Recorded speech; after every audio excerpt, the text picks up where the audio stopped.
Welcome to Great Karikalan Crime Investigation. Chennai நகரின் புறநகர் பகுதியில் அமைந்திருந்த செயின்ட் தாமஸ் கான்வென்ட் பள்ளி எப்போதும் அமைதியிலும் ஒழுங்கிலும் பிரபலமானது.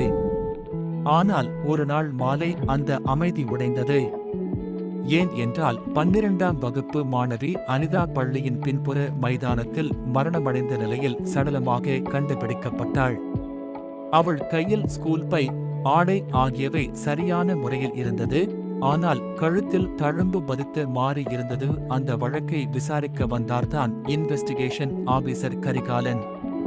அவர் அனிதாவை பற்றி விசாரிக்கும் போது அவள் ஒரு புத்திசாலி மாணவி, ஆசிரியர்களுக்கு பிடித்தவர், எந்த எதிரிகளும் இல்லை என்று கூறினர்.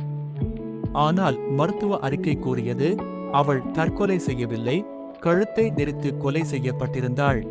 கரிகாலன் முதல் தடவையாக பள்ளி சிசிடிவி காட்சிகளை ஆராய்ந்தார். கேமராவில் அனிதா கடைசியாக மாலை 6:10க்கு நூலகத்திலிருந்து வெளியே வந்தது தெரிந்தது.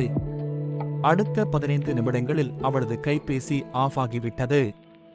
அதற்கு பின் அவள் எங்கே போனாள் என்றே தெரியவில்லை. அந்த சமயம் பள்ளி வாசலில் வேலை பார்த்த காவலர் ராமு கூறினார், அந்த மாலையில் ஒரு கருப்பு ரெயின்கோட் போட்ட ஆளு வெளியில் சுற்றிக் கொண்டிருந்தான், முகம் மறைத்திருந்தான். கரிகாலன் உடனே அந்த வழியில் உள்ள அனைத்து களையும் சேகரித்தார்.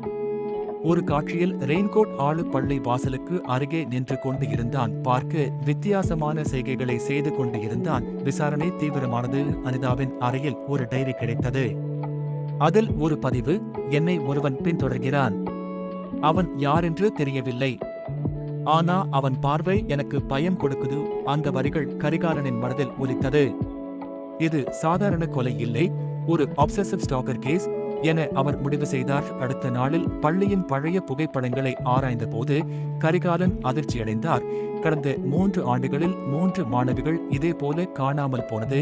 ஆனால் அது குறித்து வழக்கு பதிவு செய்யப்பட்டது. ஆனால் தீவிரமாக விசாரிக்கவில்லை.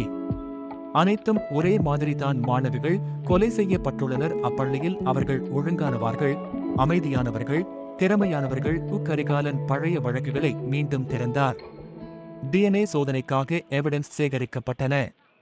சில வாரங்களுக்கு பிறகு ஒரு கைரேகை முந்தைய காணாமல் போன மாணவியின் பொருள்களிலும் இருந்தது. அதேபோல இப்போதைய சம்பவத்திலும் இருப்பது உறுதி செய்யப்பட்டது. அந்த கைரேகை யாருடையது என்று பார்க்கையில் பள்ளியின் பழைய துப்புரவு ஊழியர் மாதவன். அவன் 3 மாதங்களுக்கு முன்பு வேலையை விட்டு போயிருந்தான். அவரை பிடிக்க ஒரு வலை விரிக்கப்பட்டது.